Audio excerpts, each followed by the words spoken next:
श्री गणेशाय नमः. अवधूत चिंतन श्री गुरुदेव दत्त. श्री स्वामी समर्थ. जय जय स्वामी समर्थ. देव म्हणतात, बाळा, आज मी तुझ्यापर्यंत आलो आहे ते तुला काही महत्त्वपूर्ण सांगायला.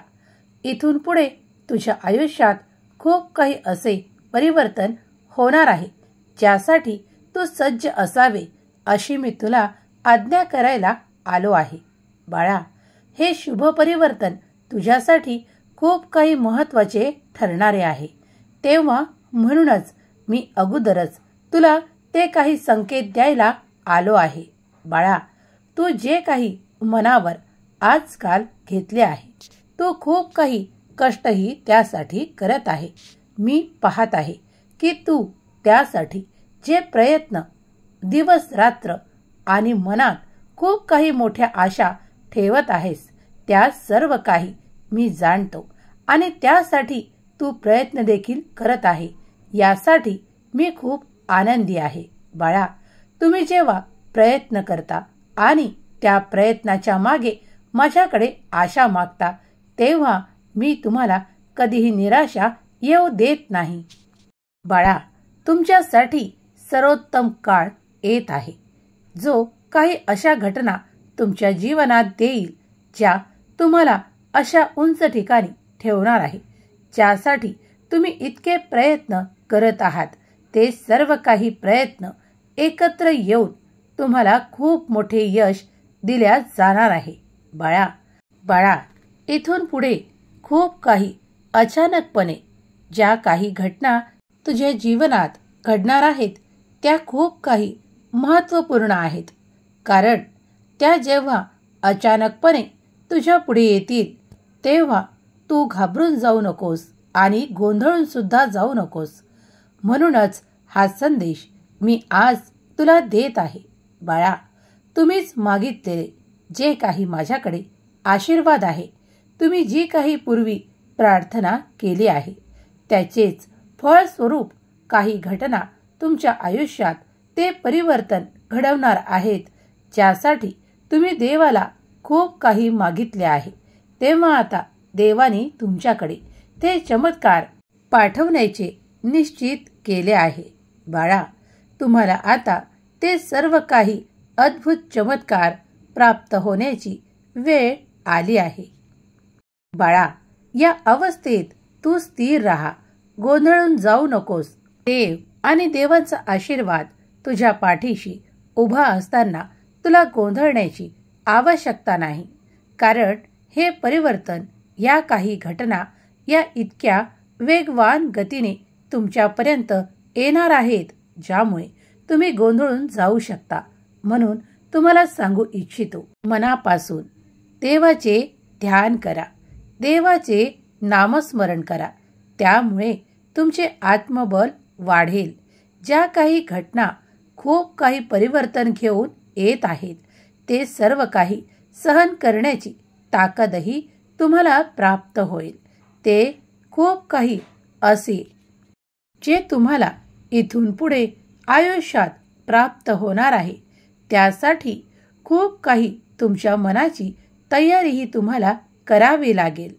बाळा, जे काही होणार आहे ते शुभच आहे, पण तू त्या गोंधळलेल्या अवस्थेतून बाहेर यावा यासाठी माझा आशीर्वाद आणि तू केलेले नामस्मरण तुला खूप काही उपयोगी पडेल.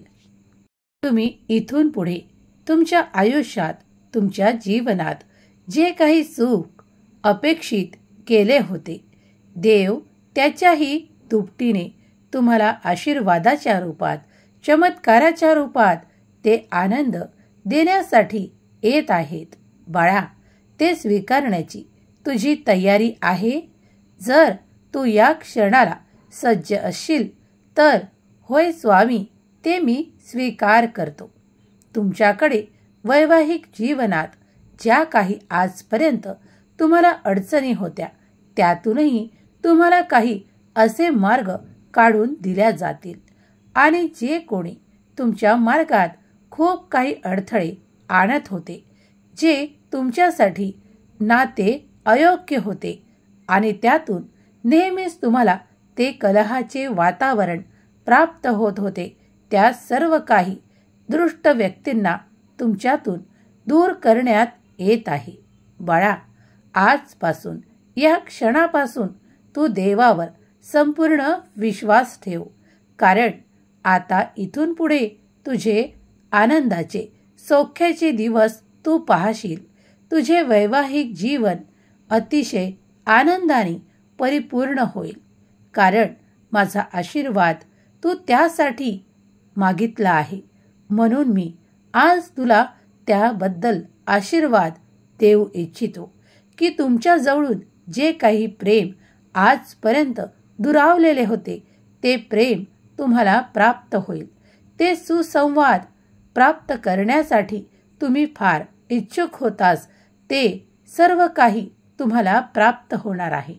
बाळा, काळजी करू नका, कारण तुम्ही जी काही प्रार्थना मनापासून माझ्याकडे सांगता, ती आज नाही तर उद्या नक्कीच पूर्ण केली जाते. ज्यांना कुणाला ते खूप काही क्लेश आजपर्यंत सहन करावे लागले आहेत, त्यांना मी सांगू इच्छितो की त्यांनी थोडा संयम बाळगावा. सर्व काही व्यवस्थित होईल. बाळा, जे काही गैरवळणावर गेले आहेत, त्यांनाही योग्य मार्ग दाखवून त्यांना त्या चांगल्या मार्गावर आणण्यात येईल. माझा आशीर्वाद तिथे तुम्हाला कार्य करताना दिसेल. जे कोणी या तुमच्या नात्यात गोंधळ निर्माण करू इच्छितात, त्यांनाही तुमच्यापासून काही अंतरावर ठेवण्यात येईल, कारण नेहमीच हा गोंधळ बरा नाही. बाळा, जेव्हा तुम्ही माझ्याकडे ते खूप काही असे मागता जे तुमच्या जीवनासाठी अत्यंत आवश्यक आहे. बाळा, मी तुझा देव आहे. मी तुझ्यावर खूप प्रेम करतो आणि तुझ्या ज्या काही अडचणी आहेत त्याही मला तू न सांगता कळतात.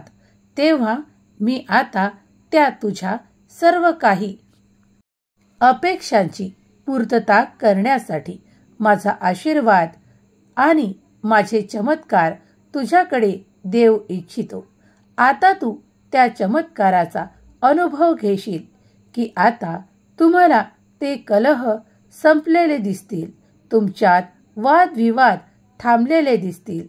कारण मात्र खूप थोडे होते, पण बाळा, तुम्हाला त्रास खूप मोठा होता हे मी जाणतो. तुम्ही खूप काही कष्ट करून इथपर्यंत आला आहात. जे कोणी माझ्याकडे त्या खूप काही आर्थिक समस्या सांगून माझ्याकडे ती प्रार्थना करत आहेत की त्या कर्जासाठी देवा मला मुक्त करा, त्या कर्जातून मला मुक्त करा.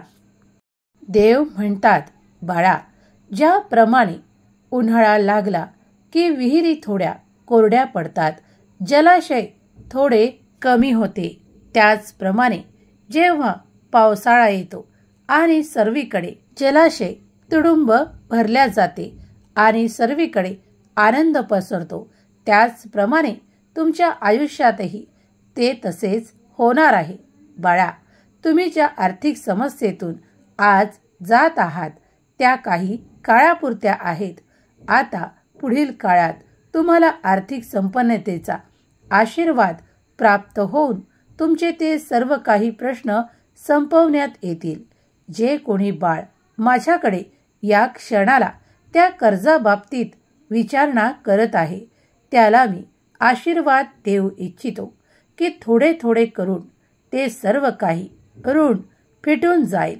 जे तुम्हाला आज खूप काही त्रासदायक वाटत आहे, त्यासाठी थोडा धीर धरा. तुमचे कर्म सुरू ठेवा. तुमच्या कर्मात तुम्हाला इतके यश प्राप्त होईल की तुम्ही ते सर्व काही लवकरच समाप्तीच्या मार्गाकडे न्याल. बाळा, माझा आशीर्वाद तुला खूप काही आनंददायी ठरणारा आहे. काळजी करत बसू नकोस. तू जे काही कर्ज घेतले आहे त्यातील थोडे थोडे कर्जदारांना देत राहा. तुला कुठेही कमी पडणार नाही. सर्व काही योग्य वेळेवर होत राहील यात शंका बाळगू नको. पण अनाठायी खर्चाला आवर घाल.